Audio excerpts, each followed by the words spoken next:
Assalamualaikum warahmatullahi wabarakatuh. Jumpa lagi adik-adik dengan saya, Dr. Umiatin MSI, dalam seri perkuliahan Statistika Dasar.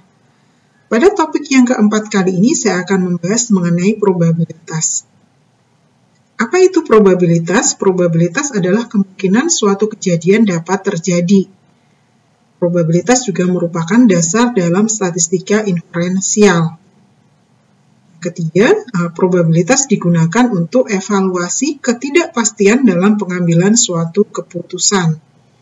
Contoh, misalnya kita ingin memprediksi tingkat penjualan di tahun 2021 berdasarkan berbagai asumsi keadaan saat ini. Sebelum membahas lebih lanjut mengenai probabilitas, kita pahami dulu apa itu eksperimen, kemudian outcome, dan juga ruang sampel. Eksperimen atau percobaan adalah kegiatan yang memberikan beberapa kemungkinan hasil. Jadi eksperimen adalah kegiatan yang memberikan beberapa kemungkinan hasil. Contoh, ketika kita melempar sekeping uang logam, maka nanti ada beberapa kemungkinan hasil, misalnya munculnya angka atau munculnya gambar. Berikutnya adalah ruang sampel. Ruang sampel adalah himpunan dari semua hasil yang mungkin dalam suatu percobaan. Anggota dari ruang sampel ini disebut sebagai titik sampel. Untuk memahami lebih lanjut, perhatikan contoh di tabel berikut ini. Di sini misalnya eksperimennya adalah melempar koin logam 1 kali. Outcome-nya head and tail. Kalau kita melempar uang logam 1 kali, maka hasilnya itu bisa muncul angka atau gambar. Sehingga ruang sampelnya adalah dari outcome tadi, yaitu angka dan gambar. Contoh berikutnya, kalau kita melempar dadu 1 kali, maka hasilnya bisa muncul mata 1, 2, 3, 4, 5, dan 6, sehingga ruang sampelnya adalah semua dari 1, 2, 3, 4, 5, dan contoh ketiga, kalau kita melempar koin 2 kali, maka bisa muncul angka-angka, angka gambar, gambar angka, dan juga gambar-gambar, sehingga ruang sampelnya ada. Selanjutnya, ruang sampel dapat digambarkan menggunakan diagram Venn maupun diagram pohon. Perhatikan di sini, tadi kita melempar koin logam 1 kali, kalau kita gambarkan menggunakan diagram Venn seperti ini, dan ini adalah diagram pohon. Kalau kita melempar 2 kali, maka ini diagram Venn-nya. Ini adalah diagram pohonnya. Kita tuliskan 2 kali lemparan pertama, kemudian lemparan kedua, dan outcome-nya adalah misalnya di sini angka-angka, maka di sini angka. Outcome atau kejadian atau disebut juga dengan peristiwa adalah himpunan bagian dari ruang sampel. Kejadian dibedakan menjadi 2, yaitu yang pertama adalah kejadian sederhana. Kejadian sederhana ini kejadian yang hanya memiliki 1 titik sampel. Contohnya kita melempar dadu 1 kali. Kejadian munculnya mata dadu 1, ya ini anggotanya hanya 1. Kejadian munculnya mata dadu 6, ini himpunannya hanya 1, yaitu 6. Jadi hanya memiliki 1 titik sampel. Ini namanya kejadian sederhana atau simple event. Berikutnya, kejadian majemuk atau compound event adalah kejadian yang memiliki lebih dari 1 titik sampel. Contohnya, kalau kita melempar dadu, berapa kejadian munculnya mata dadu lebih dari 2 tapi kurang dari 5? Berarti ada 2, yaitu 3 dan 4. Atau yang kedua, berapa kejadian munculnya mata dadu genap? Mata dadu genap ada 3, berarti 2, 4, dan juga 6. Selanjutnya adalah kejadian sederhana dan majemuk. Contoh lainnya, apabila kita akan memilih 2 orang dari sekelompok karyawan, maka tentukan kemungkinan jenis kelamin karyawan yang terpilih. Pertanyaan yang pertama, kemudian yang kedua, tentukan kejadian terpilih paling banyak 1 orang laki-laki.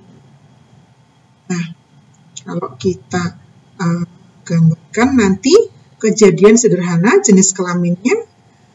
Yang pertama adalah bisa dua-duanya laki-laki, atau laki perempuan dan perempuan laki, atau dua-duanya perempuan. Yang kedua adalah kejadian majemuk paling banyak satu laki-laki, berarti bisa LP, PL, atau PP. Untuk kejadian sederhana ini simbolnya E, dan kejadian majemuk ini simbolnya adalah A. Selanjutnya, bagaimana kita menghitung probabilitas? Probabilitas ini nilainya adalah dalam rentang 0 sampai 1. Ingat, untuk PE ini adalah probabilitas untuk kejadian sederhana, dan PA ini adalah probabilitas untuk kejadian majemuk. Kemudian, kalau setiap kejadian sederhana itu probabilitasnya kita jumlah, nilainya adalah sama dengan 1. Probabilitas kejadian sederhana ini adalah dihitung dari 1 dibagi total outcome dari eksperimen. Jadi misalnya kita melempar dadu 1 kali. Berapa probabilitas munculnya mata dadu 3? Berarti 1, total outcome-nya ada 6. Berarti probabilitasnya adalah 1/6. Yang kedua, probabilitas dari majemuk ini adalah banyaknya outcome pada kejadian A ini dibagi dengan total outcome dari eksperimen. Contohnya tadi kita melempar dadu 1 kali, misalnya berapa probabilitas keluar mata dadu genap. Mata dadu genap itu ada 3, sehingga total outcome-nya ada 6, jadi 3/6. Berikutnya, yang pertama adalah aturan perkalian atau counting rule dalam menghitung banyaknya outcome. Apabila suatu percobaan itu terdiri dari 3 tahap, tahap pertama memiliki outcome M, tahap kedua outcome-nya N, tahap ketiga outcome-nya K, maka total outcome-nya atau total hasilnya adalah berlaku aturan perkalian, yaitu M dikalikan N dikalikan K. Contohnya apa? Di sini kalau kita melempar koin 3 kali, total outcome-nya berapa? Total outcome-nya adalah 2 kali 2 kali 2, karena setiap kita melempar itu ada 2 outcome, yaitu bisa muncul angka maupun gambar. Sehingga kalau kita lempar 3 kali, total outcome-nya ada 8, yaitu angka-angka gambar, dan seterusnya sampai gambar-gambar. Selanjutnya adalah probabilitas marginal dan juga probabilitas kondisional. Probabilitas marginal adalah probabilitas dari satu kejadian tunggal tanpa mempertimbangkan kejadian lainnya. Disebut juga probabilitas sederhana atau simple probability. Contoh di sini misalnya dari 100 karyawan di suatu perusahaan ditanya pendapatnya setuju atau tidak setuju dengan gaji tinggi dari CEO-nya. Maka yang pertama kita buat tabel kontingensinya. Apa itu tabel kontingensi? Adalah tabel yang digunakan untuk mengukur hubungan antara dua variabel.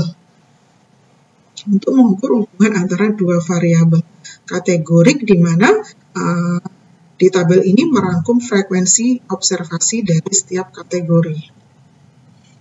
Kita lihat dari 100 orang tadi, ditanya pendapatnya setuju atau tidak setuju, maka variabel pertamanya adalah ini, setuju dan tidak setuju.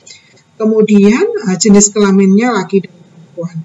Misalnya dari 100 karyawan tadi, laki-lakinya ada 60, yang setuju ada 15, yang tidak setuju ada 45, kemudian total perempuannya ada 40, yang setuju 4, yang tidak setuju ini ada 36, maka kita lihat kalau misalnya dari 100 orang tadi kita ambil 1 orang, berapa probabilitas yang terpilih itu adalah laki-laki, yaitu laki-laki 60, totalnya 100, berarti 60/100, yaitu 0,6.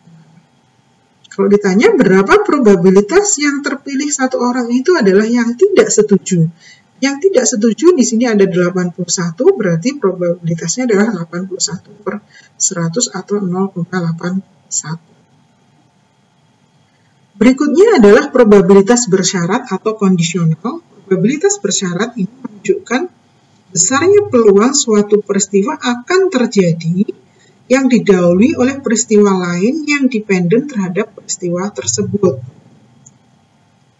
probabilitas bersyarat ini, probabilitas A dengan syarat B, ini dituliskan PA dengan syarat B. Jadi PA/B ini probabilitas kejadian A dengan syarat B telah terjadi. Contohnya masih yang tadi 100 karyawan tadi, hitung probabilitas kondisional yang terpilih itu adalah yang setuju dengan syarat dia adalah laki-laki.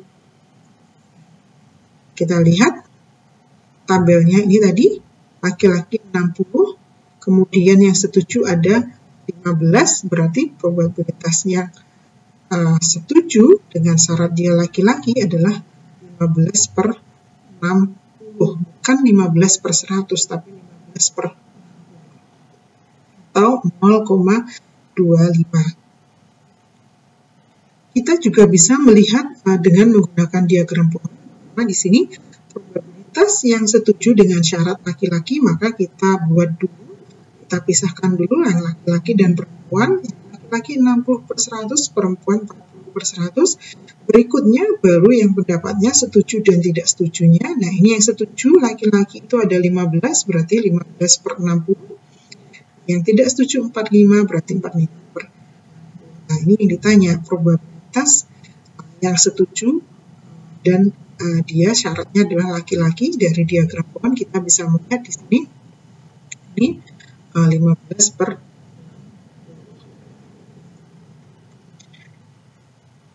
Berikutnya contoh hitung probabilitas karyawan yang terpilih secara acak adalah perempuan dengan syarat setuju. Nah, berapa probabilitas yang terpilih perempuan syaratnya setuju? Berarti kita pisahkan dulu setuju dan juga tidak setuju. Di sini yang setuju itu ada 19, yang tidak setuju ada 81. Kemudian baru berikutnya kita pisahkan jenis kelaminnya, laki-laki ada 15, perempuan ada 4. Kita juga bisa melihat tabel di sini. Nah, yang perempuan ini 4 yang setuju. Berarti probabilitas perempuan dengan syarat setuju adalah 4/19. Berikutnya adalah mutually exclusive event atau kejadian saling lepas atau saling asing.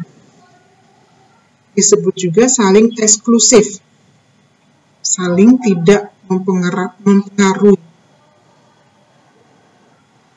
Contohnya di sini hasil ujian, lulus dan tidak lulus, kemudian cuaca misalnya dingin panas, hujan dan tidak hujan. Jadi kejadian lulus itu tidak akan mempengaruhi kejadian tidak lulus.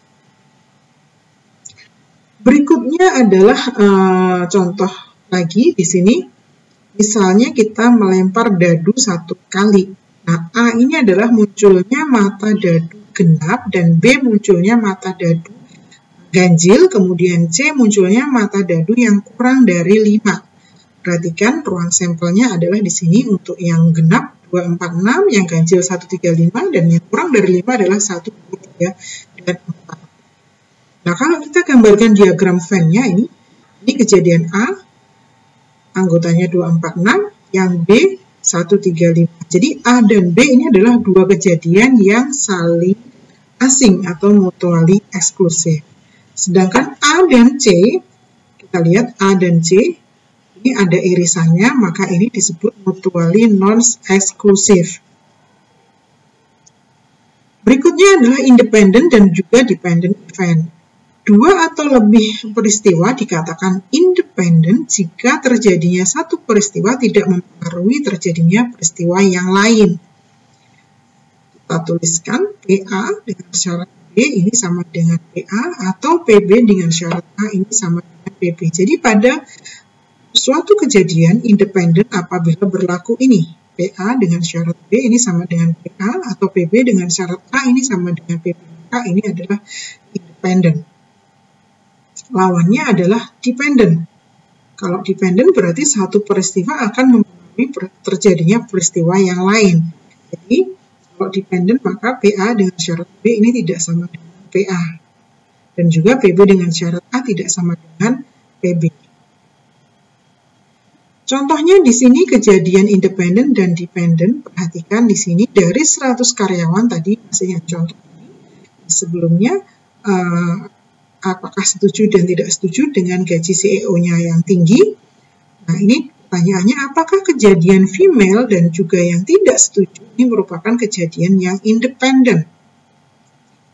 Maka kita lihat dulu apakah PF dan juga PFA, ini berapa probabilitasnya, kita lihat dari tabel ini.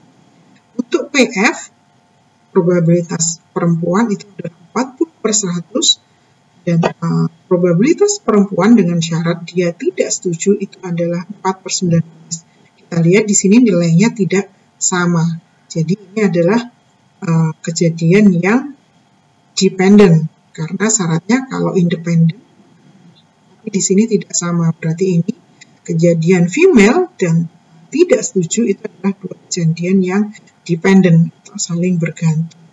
Kita juga bisa melihat di sini dari diagramnya untuk yang PFA, berarti female tidak setuju, maka yang pertama adalah kita lihat setuju dan tidak setujunya, baru kemudian kita pisahkan jenis kelamin. Female yang setuju,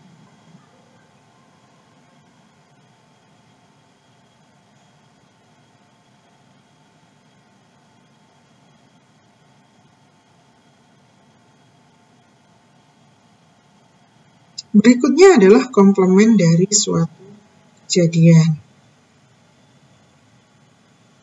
Apa itu komplement dari suatu kejadian? Komplement dari suatu kejadian adalah suatu kejadian A, komplementnya adalah di luar dari A. Jadi komplement dari sebuah kejadian A adalah himpunan suatu kejadian yang bukan dari A.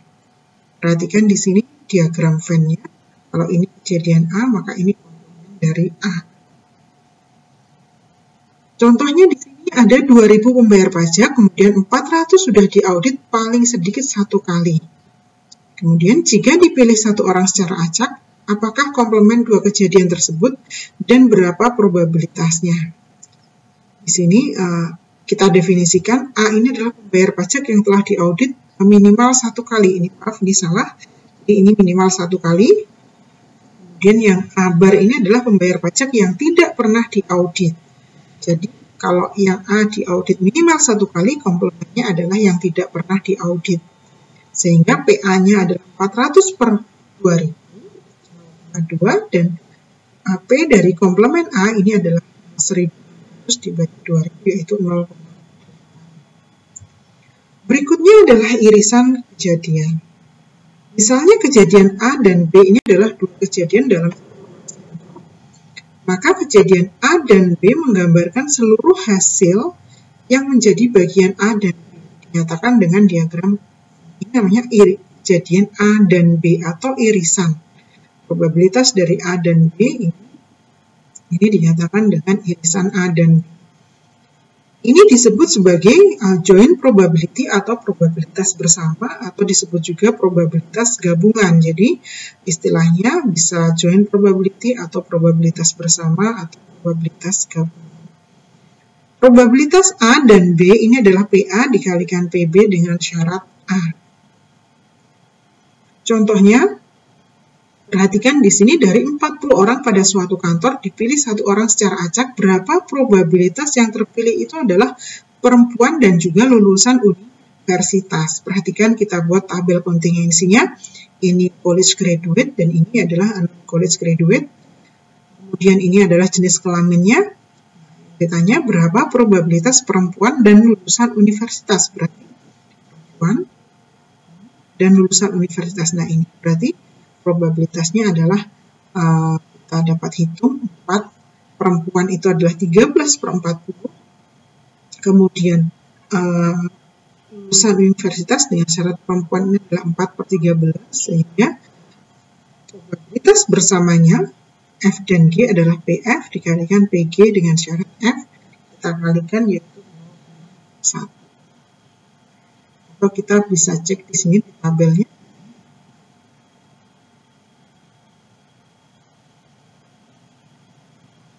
Kemudian perhatikan di sini dengan menggunakan diagram pohon, kita juga bisa melihat PF dan G F dan G. Kita lihat female dan male-nya kita pisahkan dulu. Kemudian ini graduate dan non-graduate-nya. F dan G-nya ini adalah PF dikalikan PG dengan syarat F. PF-nya itu adalah 13/40 dan G dengan syarat F itu adalah 4/13. Jadi kalau kita kalikan nilainya adalah 0,1. Berikutnya adalah conditional probability atau probabilitas bersyarat. Jika A dan B dua buah kejadian, kemudian PB dengan syarat A ini bisa kita cari dari PB dan A, ini adalah join probabilitasnya dibagi PA. Atau PA dengan syarat B ini pembaginya adalah PB. Jadi lihat syaratnya kalau A, pembaginya PA. Kalau syaratnya ini B, maka pembaginya adalah PB. Syarat lagi, PA dan PB tentu tidak sama dengan 0. Contoh di sini dari seorang mahasiswa dipilih secara acak, probabilitas terpilih senior ini adalah 0,2. Kemudian probabilitas yang terpilih itu mahasiswa ilmu komputer dan senior. Nah, ilmu komputer dan senior ini adalah probabilitas bersama, yaitu 0,3. Tentukan probabilitas yang terpilih adalah mahasiswa ilmu komputer dengan syarat dia senior. Nah, tadi kita definisikan dulu, misalnya A ini adalah senior, kemudian B ini adalah ilmu komputer. PA-nya ini 0,2, PA dan B-nya 0,03. Sehingga PB dengan syarat A, nah ini adalah PA dan B dibagi PA. Jadi PA dan B 0,03 dibagi PA-nya 0,2, yaitu 0,15. Berikutnya aturan perkalian. Apabila A dan B ini dua kejadian yang saling lepas, PA ini nilainya sama dengan PA dengan syarat B, atau PB nilainya sama dengan PB dengan syarat A. Nah, irisan kejadian A dan B ini dapat kita tuliskan tadi, PA dan B-nya adalah PA dikalikan PB.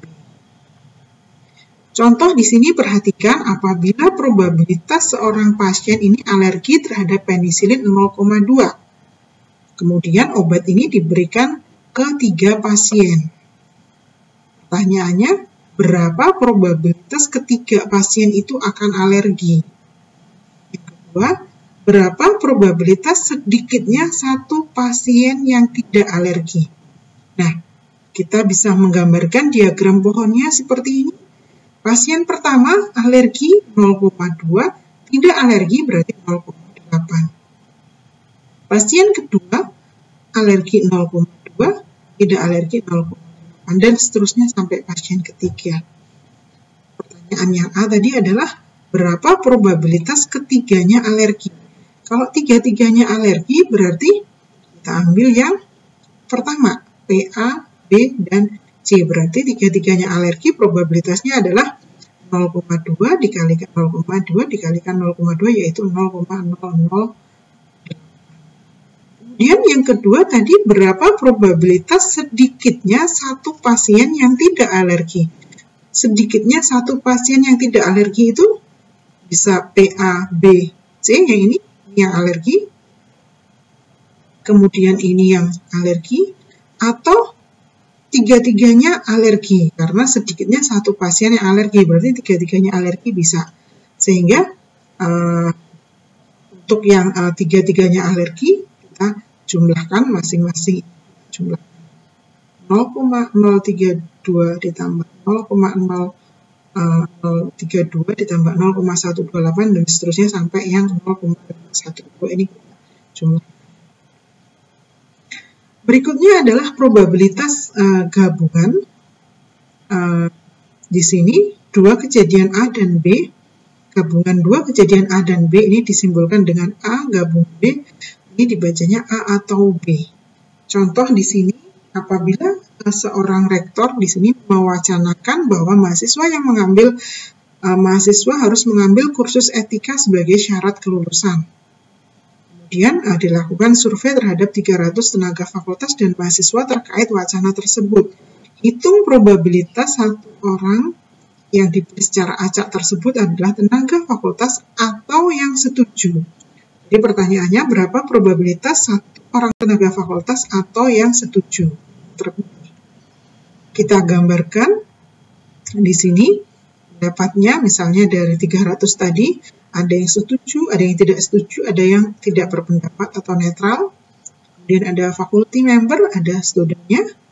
Nah, ini kita dari tabelnya ini yang hasil surveinya tadi.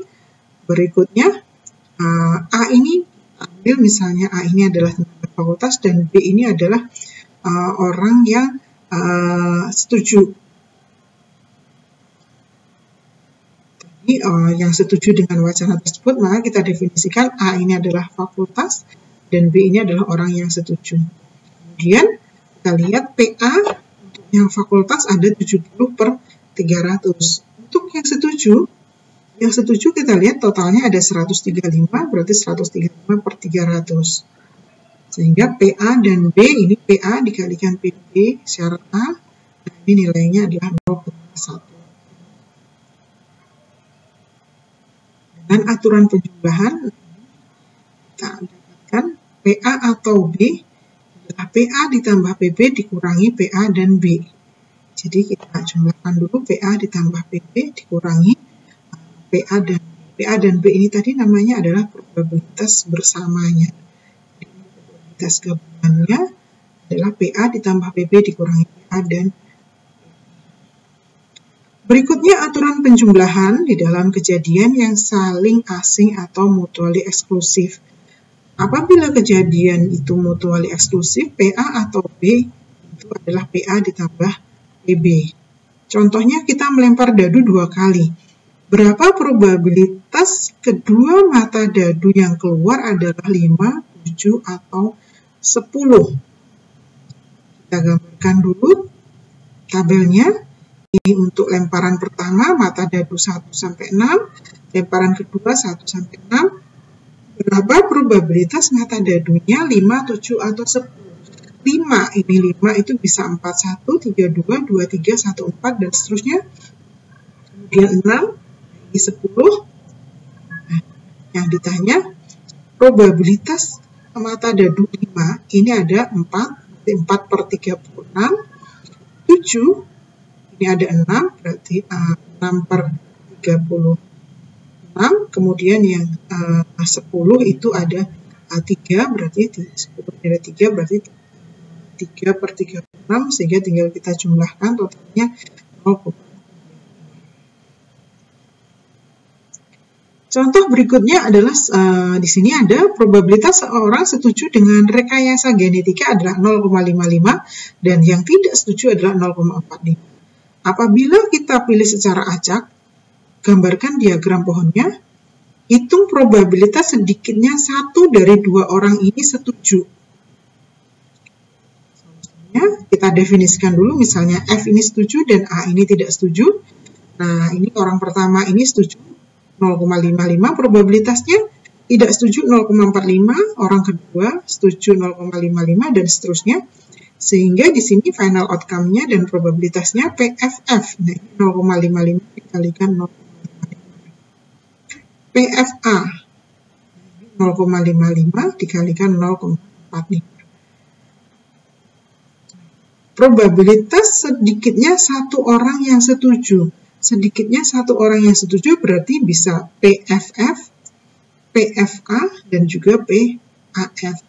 Tinggal kita jumlahkan. Jadi probabilitas sedikitnya 1 orang yang setuju adalah 0,7975. Seluruh materi perkuliahan ini adalah materi dari bab 4 bukunya Prem Esman, Introductory Statistik. Bisa dipelajari lebih detail, di situ banyak sekali contoh-contohnya. Kemudian sebagai latihan, silakan dikerjakan 2 soal berikut ini. Sekian perkuliahan pada topik probabilitas ini. Terima kasih atas perhatiannya. Assalamualaikum warahmatullahi wabarakatuh.